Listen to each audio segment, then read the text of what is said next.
I was born in Lanad, San Manuel, Tarlac. Lanad is one of the 15 barrios of San Manuel, the northernmost town of the province of Tarlac.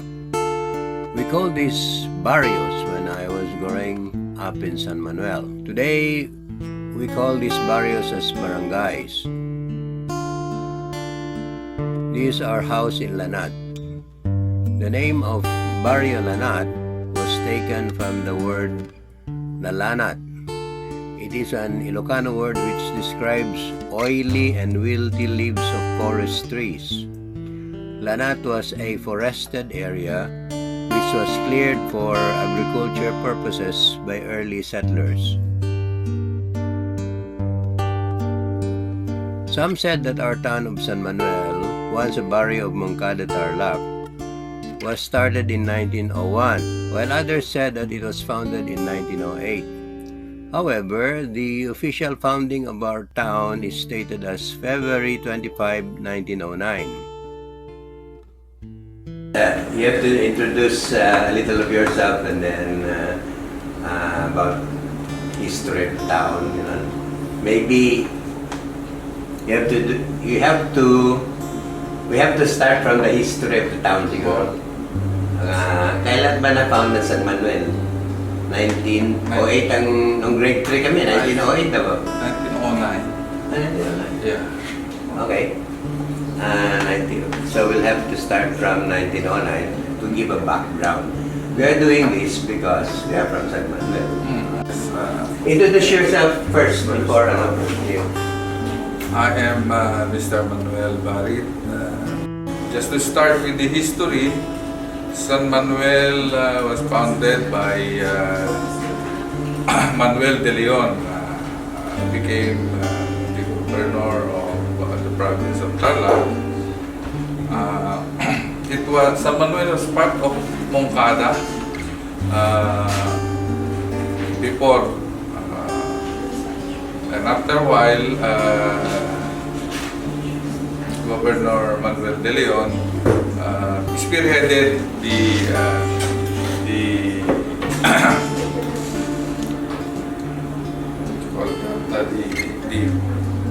founding of the municipality of San Manuel in 1909. San Manuel is an agricultural town, basically an agricultural town. It comprises with 15 barangays with a population of 30,000 inhabitants, with a household of more or less 6,000 households or families living in San Manuel. But today, San Manuel is a very different town now. It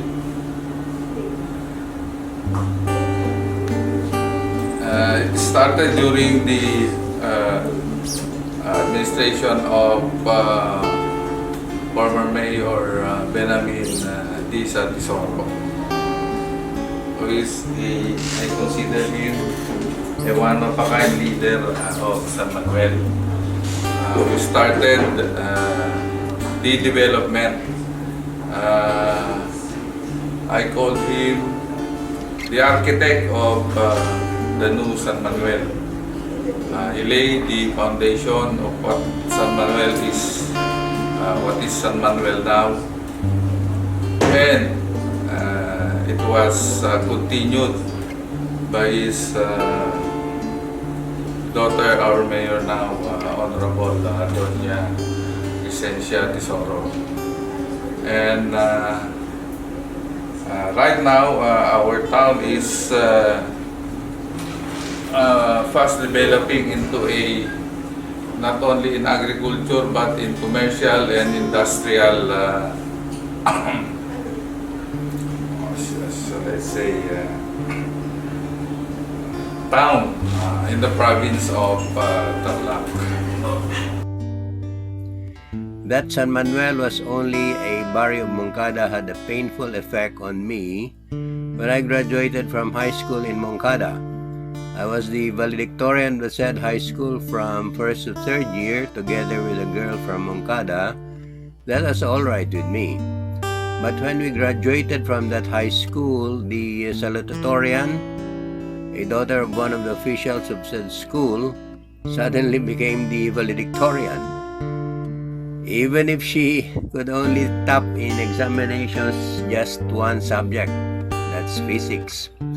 I always top 4 subjects: English, world history, literature, and Filipino. These were my favorite subjects, while my co-valedictorian, who was from Moncada, always topped math. Someone remarked during our graduation day, ayaw patalo ang Moncada sa San Manuel. Moncada does not want to be defeated by San Manuel.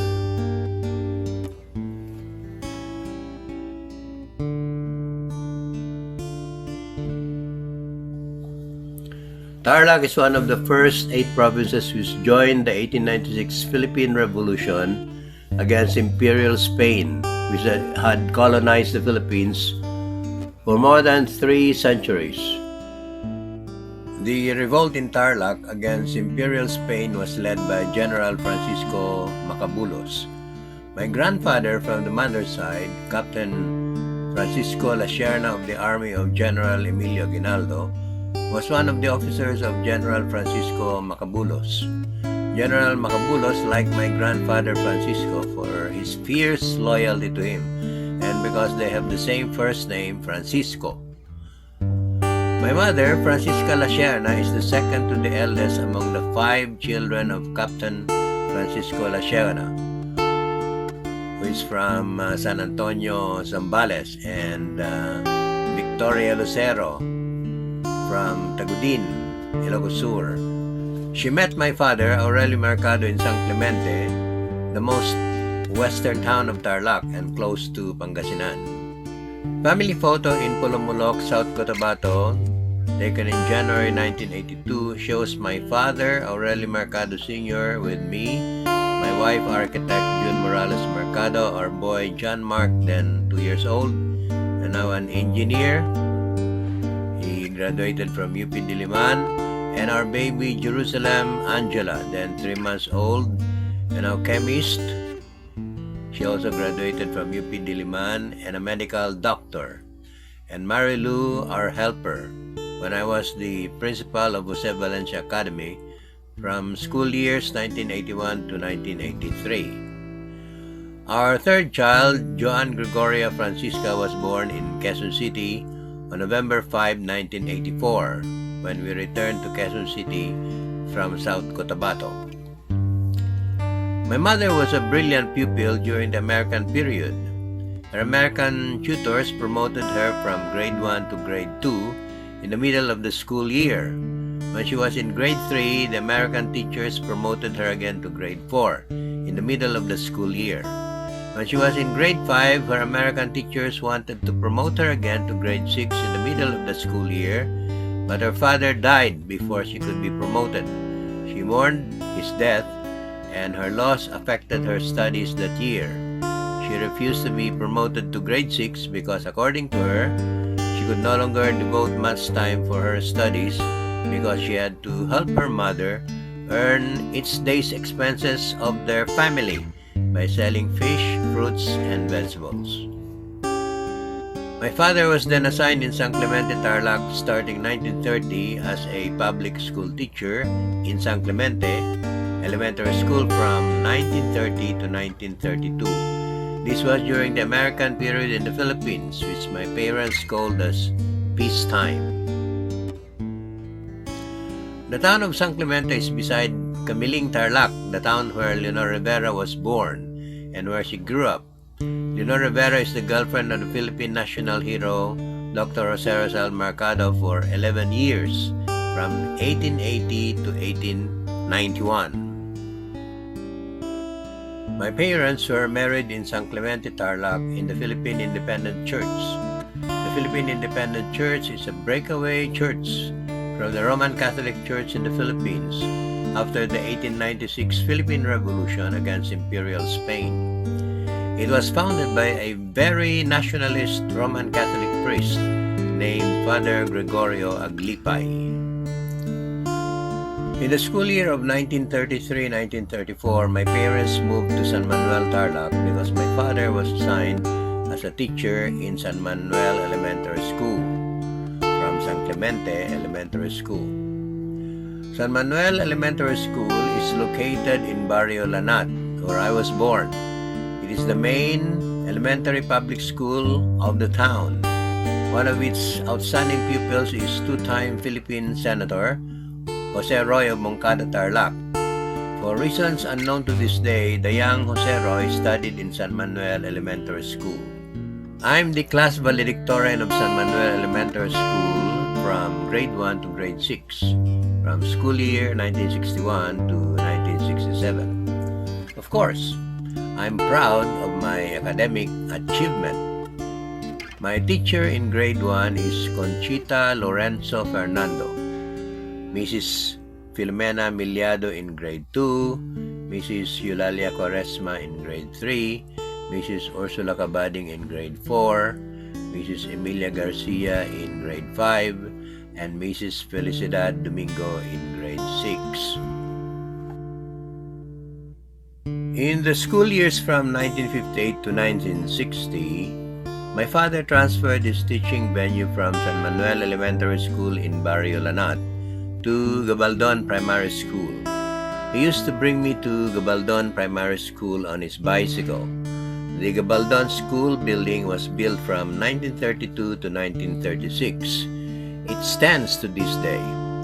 I have very good memories in that school. I still remember when I accidentally broke a drinking jar placed in front of the building. I was so scared to be found out. One pupil who saw the incident reported it to my father. I thought he would scold me, but he didn't. The pupils of my father used to climb the star apple trees at the back of the school building. They gave some of the fruits they reaped to my father.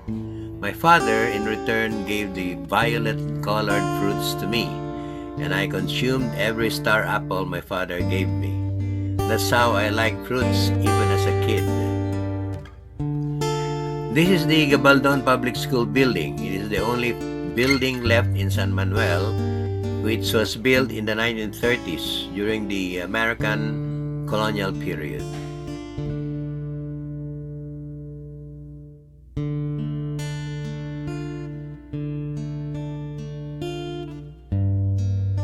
With us is Sir Manolito Malikdem. They also call him Sir Bong Malikdem. And his parents were also public school teachers of the town. He's now the principal of Gabaldon Elementary School. And I want to ask you, Sir Malikdem, it was mentioned a while ago when we were in the mayor's office that the town had no mayor from the year it was founded in 1909.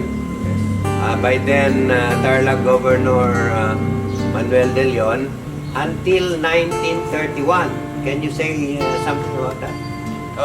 What I know, during that time there is no municipal mayor, but the one leading the town is they call it Teniente del Barrio. When I was in other school, in other barangay, I asked the grandparents there, the old persons, the old people there, and they say that the one leading San Manuel that time, 1908 to 1936, is they call it Teniente del Barrio. Now, in our municipality, if you will notice it, in the pictures, in the frames, the leaders there on the wall is municipal mayor. There is no Teniente del Barrio. So our municipal should also give names who are the leaders as the Teniente del Barrio during that time. Yeah, I think that should be put on record. No? Yes. So, to complete the history of the town, no? Yes. And when was the town really founded? 1908 or 1909? I think it is 1901. Wow. Yes. They say it is 1901. 1901. Yes. Not 1908. Not 1908 Or because 1909. I remember in the gate, the old gate, Okay. it says there 1901. The old Okay, gate of okay, our the old gate of our town plaza. 1901. 1901. So, the town was founded, according to Sir Malikdem, in 1901, not 1908 or 1909. Yes. So I agree with you that the town should research on who were the Teniente Del Barrio. Barrios That- during during the that time. because it's part of the town's history. Yes. And our generation and the next generation should know that. Yes. And also my great grandfather is one of the who served as Teniente del Barrio here, according to my grandparents. Okay, that's good, no? It is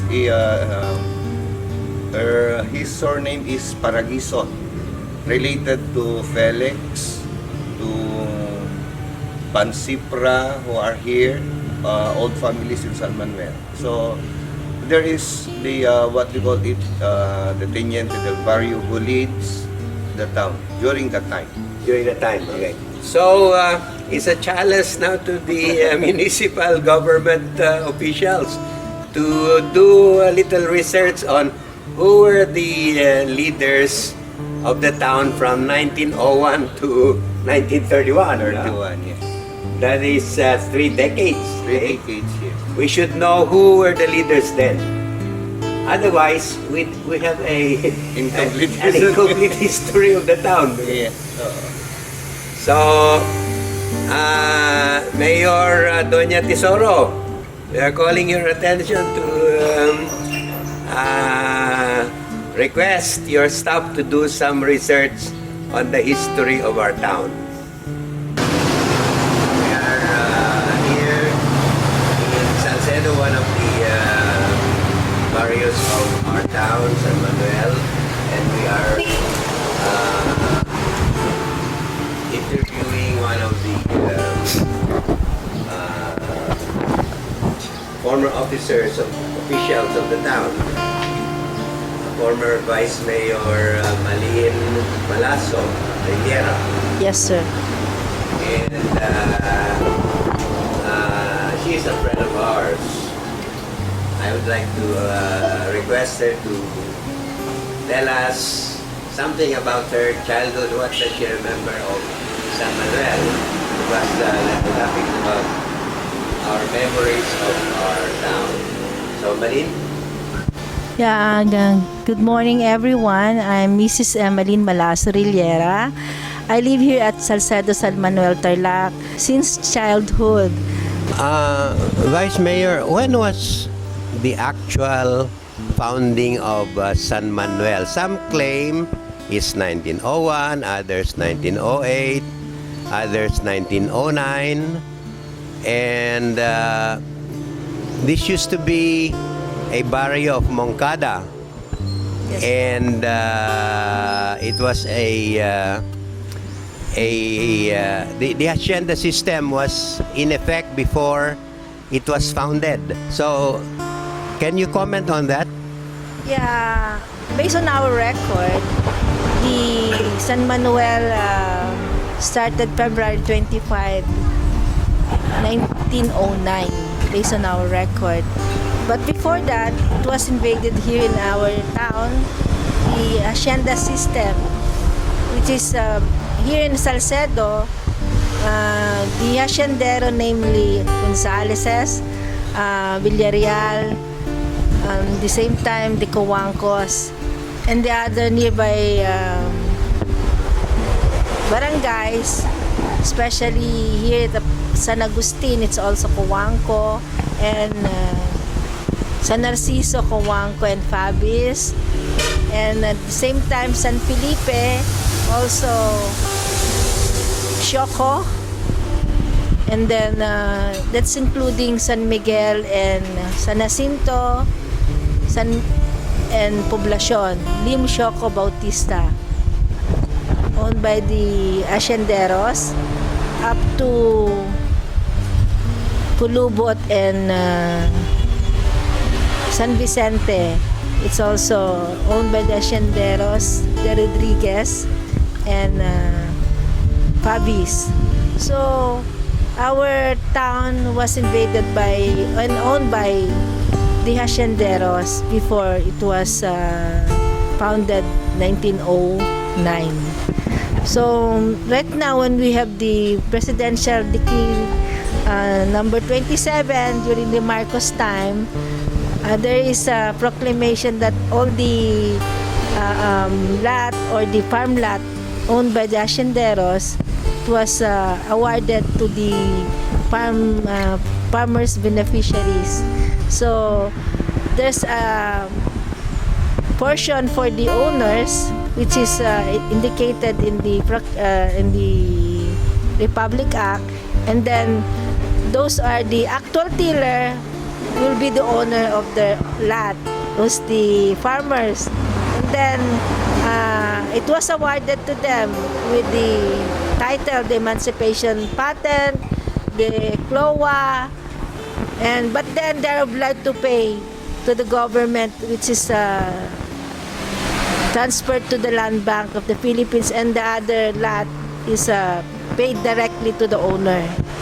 There are two types So when during the Marcos time, and now Marcos time again, according to our president, BBM, the farm lot with the farmers beneficiary, it was awarded to them free this time 2020. I think it was balanced to the land bank. It was 1 billion of pesos according to the record. So all the Filipinos who did not pay during the time of Marcos, Ferdinand Marcos then, and the previous president, and now our new president assumed the balance of the lot. So thank you for our president for that matter. So but then the problem of the direct payment of the lot owned by the farmers, they have to still pay for the balance to, or the amount equivalent to their farm lot. Example, they have 1 hectare that is equivalent to 10,000 square meters, and but the cost of the lot is very cheap. It's only about 2 kilos of the equivalent amount of the palay. Unlike if you're selling nowadays, they make it 1,500 per square meter, 2,000 per square meter, especially when they have the bypass road. But then we only pay before it's 12,000 per hectare to the land bank. And now to direct payment method naman, we are paying the farmers is paying only 2 kilos. That's equivalent to the price of the palay nowadays is about 25. That's only 50 pesos per square meter. So it's still cheap for those farmers beneficiary to pay. But then the title is already at the title of the name of the title of the emancipation patent is under their names. It's convenient for them. Not if you buy a lot, you have to pay for the taxes, you have to pay for the capital gains, and if the owner is already dead, you have to pay the inheritance tax. And now it's directly under their name because during the time it was awarded to them. So even though it's a hacienda system, still the people here in San Manuel own their own lot. They assume the lot they're tilling, especially when they're already stayed there for 20 years, 30 years. They have the right to own the lot. And then for the hacienderos, especially for the residential area, they converted the farmland to residential area. They surveyed the area for a small part like 100 square meters, 1,000 square meters, and we with the owner of the lot, even for 50 years, 100 years, we're still have to pay to the owners. Like we are on the along the highway, it's very expensive nowadays. Before, if we settle that during the time of like 1972s, like 1980s, only the price before is 2 pesos per square meter. Nowadays, our price here, especially along MacArthur highways, is already 3,500 per square meter. So, it's just the value praise a lot. Then it's an advantage for the owner or the tiller, actual tiller before, if you pay during the time that the lot is still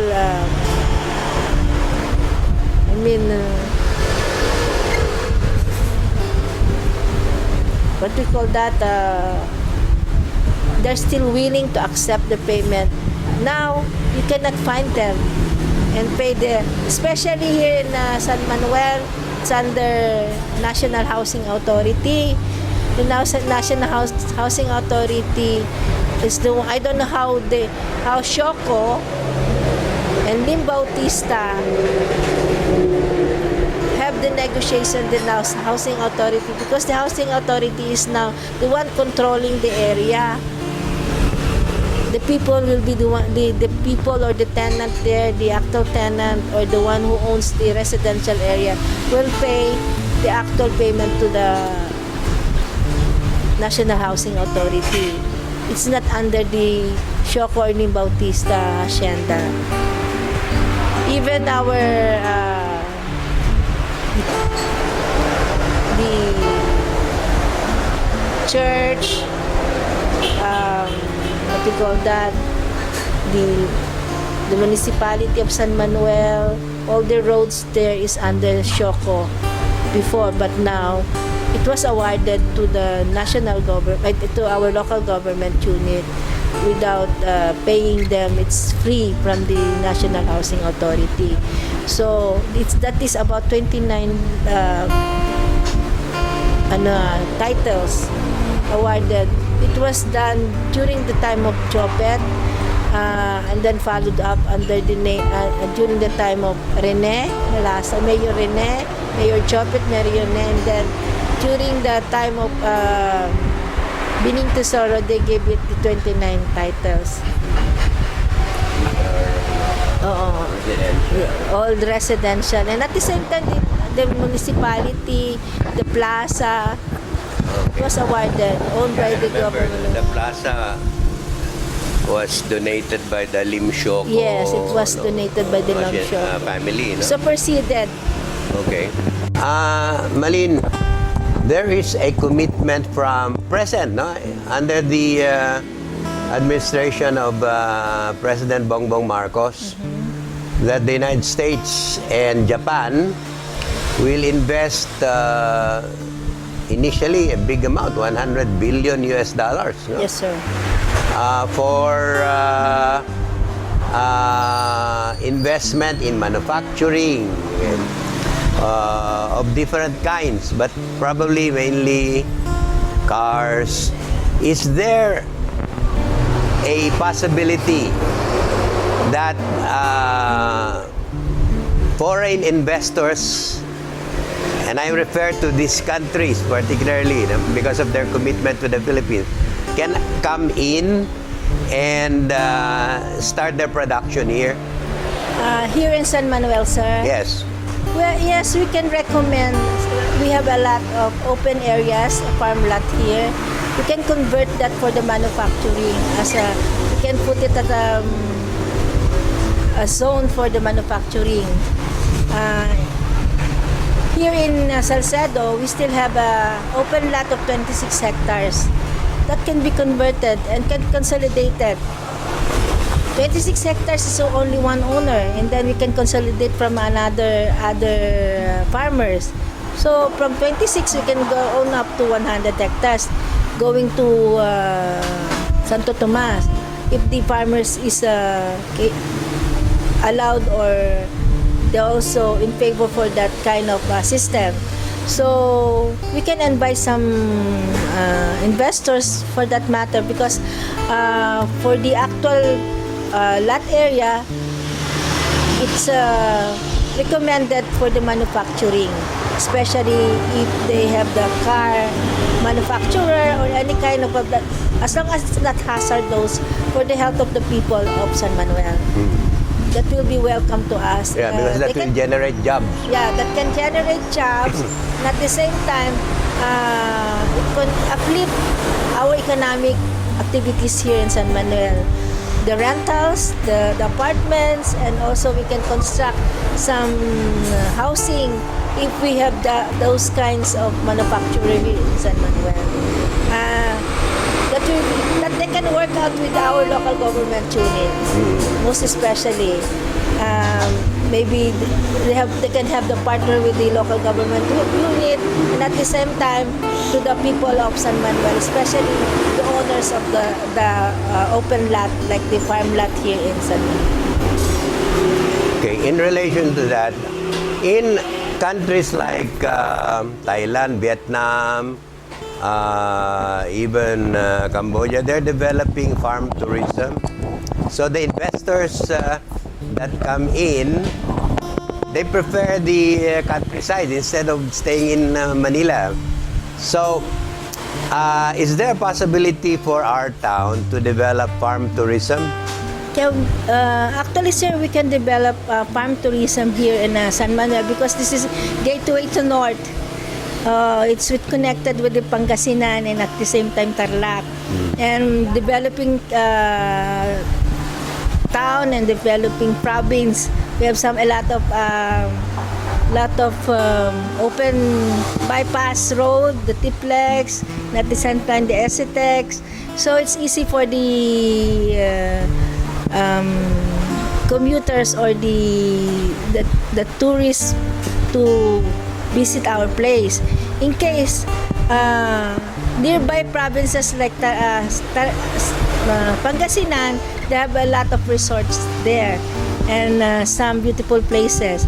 Here in San Manuel, we have some resorts also, but then it's not yet develop, but then we can also develop the agri-tourism here because we have a lot of open area here. If in case the local government unit will develop the agri-tourism here in San Manuel, its connectivity and with the farmers association, I think we can do that. In case we can also export the product if we have we can export like for example before is some Japanese is looking for the area just to plant okra, and our lot is suited for the okra, for that vegetable, and then some other is saluyot. They're looking for the area just to plant for the saluyot. That can be done here in San Manuel. Yeah, there are. In fact, we are importing canned vegetables. We are importing canned fruits. We are even importing tamarind. Yes, sir. I think this can be done in our town because Yes. it is a Malian agricultural town. Actually, the mango, isn't it? We're exporting the mango here from Philippines, from Cebu. Here in San Manuel, we have a lot of mango trees here. Actually, that is one of the means of economic activities here in San Manuel. But only the thing, they cannot control the price. That's the problem. It should be a ceiling to be done by the local government unit. Once the buyers come in, like the mais, the palay, should be controlled the farmer should be protected. The agent is the one and the buyer is the one earning for the profit, not the farmers itself. Okay. Malin, what is your vision for the town? Before you answer that question, I'll cite an example and I'll cite my own example. I'm producing now the Dr. Jose Rizal Century movie series. Okay. This is the first century movie series in the world. Century because of 100 movies. The world record of Japan for the past 3 decades is 50 movies in their movie series. The title of the movie series is Otoko Tsuraiyo. Otoko wa Tsuraiyo. It's tough to be a man. That's the world record. Even Hollywood could not produce 50 movies despite all their money from the movie ventures. No? The second is also Japan. The movie series Godzilla. And the third and the fourth, England and the US. And the fifth is England, UK, James Bond. James Bond has, favorite ko si James Bond. James Bond has 28 movies from 1954 to the present, 2024. 28. Okay. My idea when we started this movie series is to produce just 4 movie series. From 4 it became 12 to 25. When we finished 25, it became 50. We equaled the world record of Japan.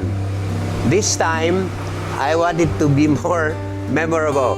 We are producing now the Century movie series, 2 times the world record of Japan. Okay? That is my example. I want my town, San Manuel, to be known as the producer of that movie series. Okay? San Manuel is the only town in the Philippines and in the world for that matter which produced the longest movie series in the world.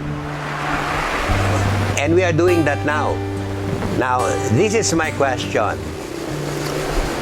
What is your vision for our town, San Manuel?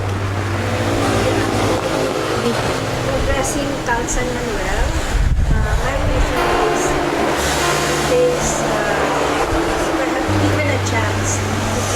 the leader here in San Manuel.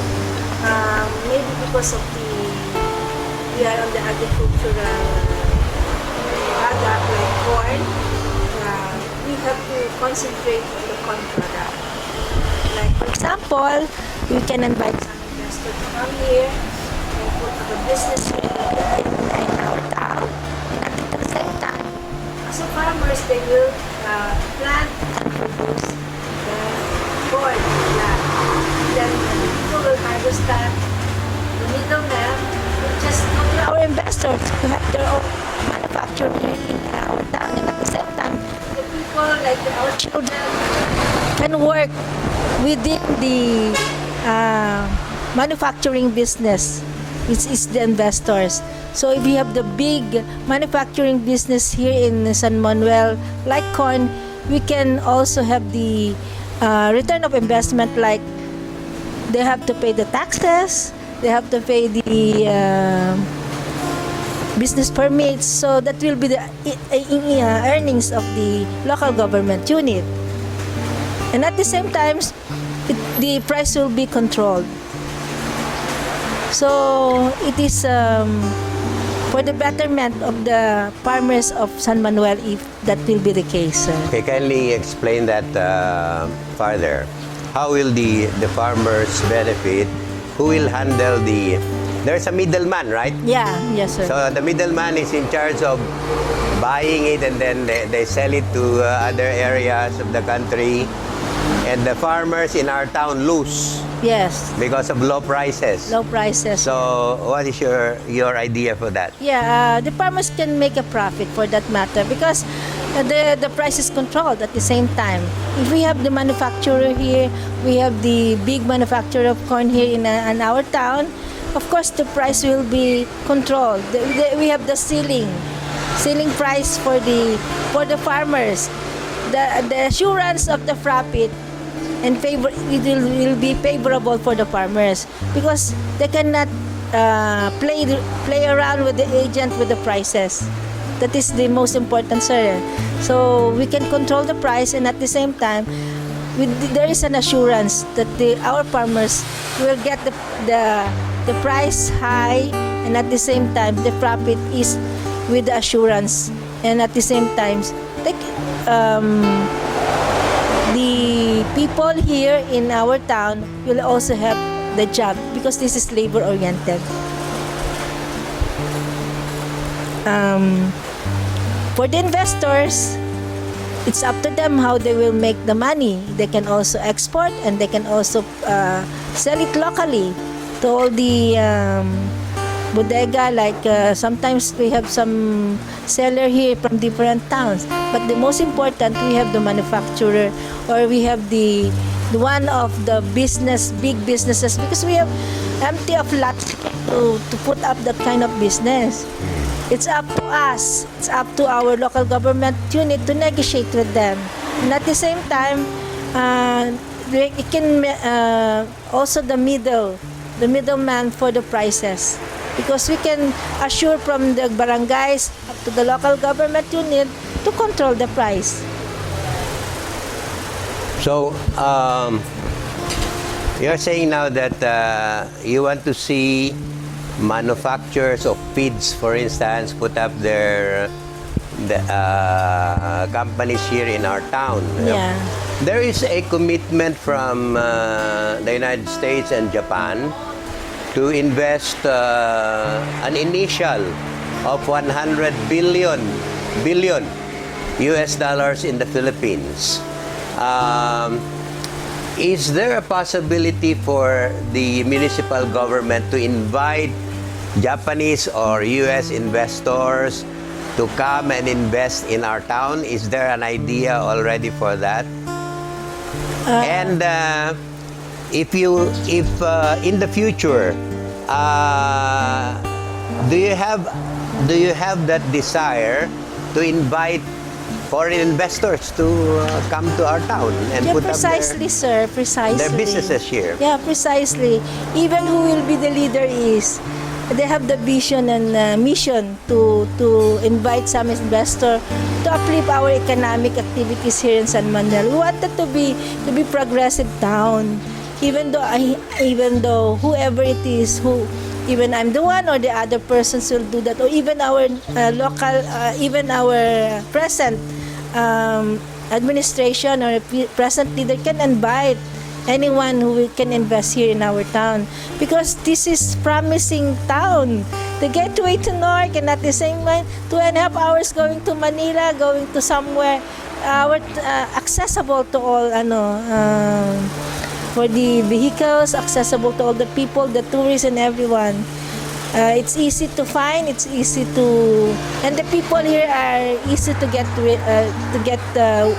with, and at the same time, you can also see the hospitality of the San Manueleños at the same time. One of the vision that I want here, because this is a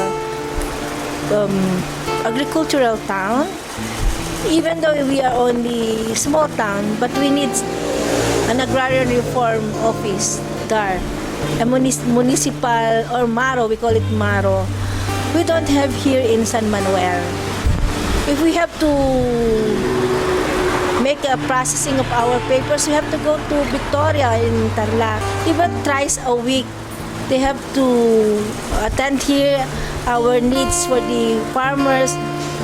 Eventually, if we have that, it's easy for the farmers to process the papers for transferring of the titles, and at the same time, if they have the problem they will encounter with the tenants, or family problem that they have the trouble with the lot, we can see the DAR people or the Agrarian Reform Office here in San Manuel, not to go further from here, going to Victoria, going to Tarlac. I hope this will considered by our local government unit to have our own office here in San Manuel, the MARO office, because we have a lot of open offices here, and we can hire. We have a lot of staff to pay attention to the office.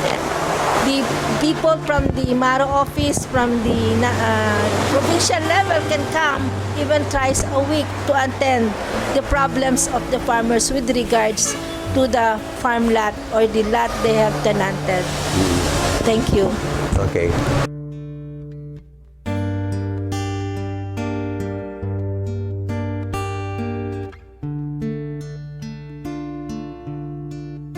With us now is one of the young people in San Manuel. She's actually a graduate of the College of Law of Centro Escolar University in Manila.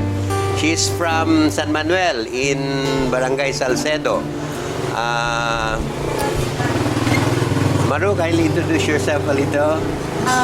Hi, I am Marie Ruby Riliera, Maru for short, and I graduated from Olra College Foundation, batch 2010, and then I went to college in Far Eastern University as a BS Psychology graduate, then went to law school, graduated last year at Centro Escolar University po, in Juris Doctor degree.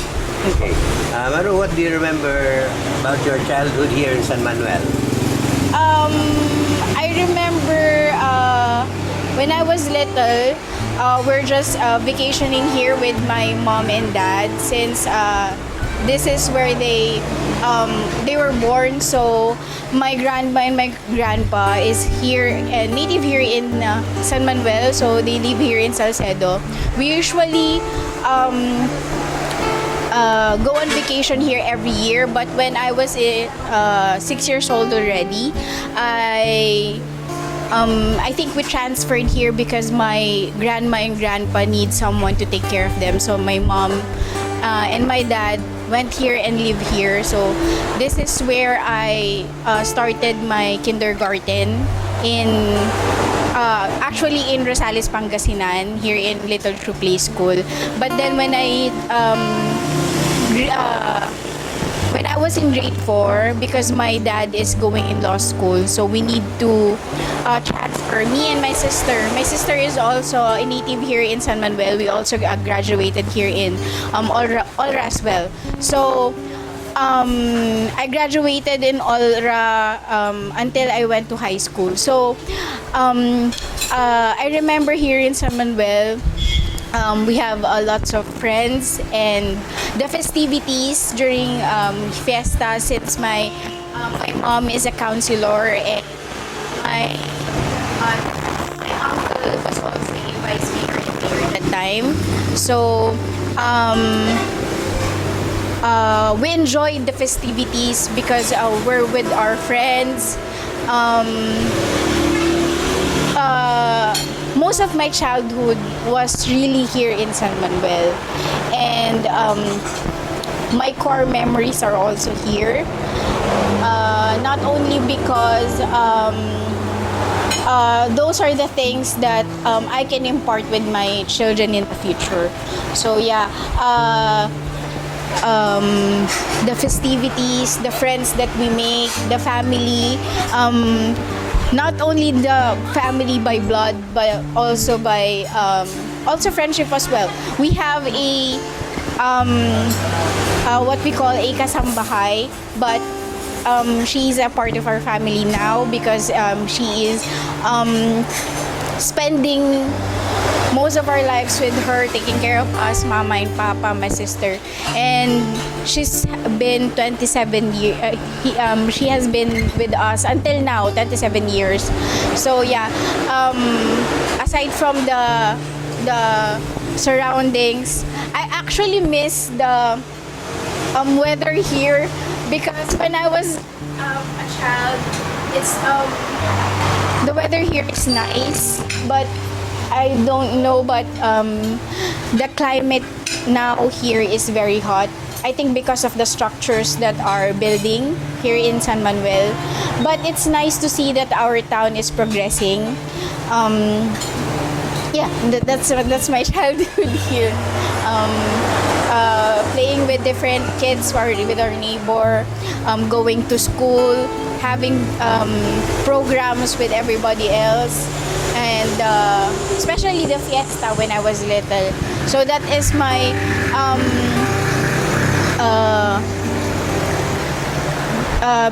that memory became innate in me because as of being a political family as well, I grow up as being friendly with different kinds of people. So yeah, no. That's about. Okay, so what do you want to see in the future for our town?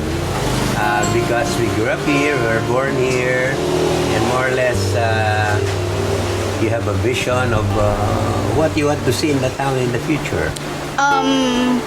Hopefully in the future, I can see our town to progress more, and not only to progress by structures, but also to save those part of the town that can be saved, like the trees, so that the climate won't be as hot as now. So other than that, I want to see the town, the children of our town, to have a more I think a structural education to not only to the history of our town, so that they can not actually save it, but to nurture the history of San Manuel, because it's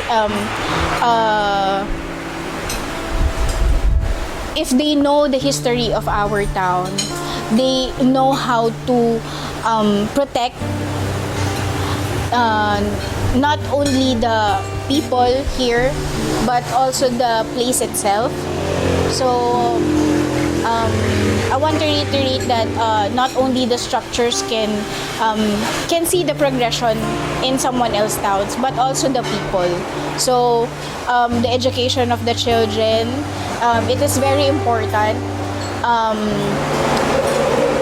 Maybe some more progressive structures that are really important in a town, aside from not merely building that are not really necessary.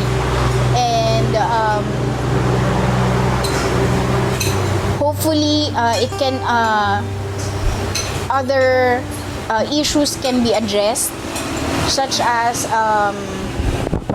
the lightings in our street, because I've been here since I was little, and now I can still see that beside from the bordering town, like Rosales, as you can see that every night it's like a city in their town, but here it's like there are no street lights.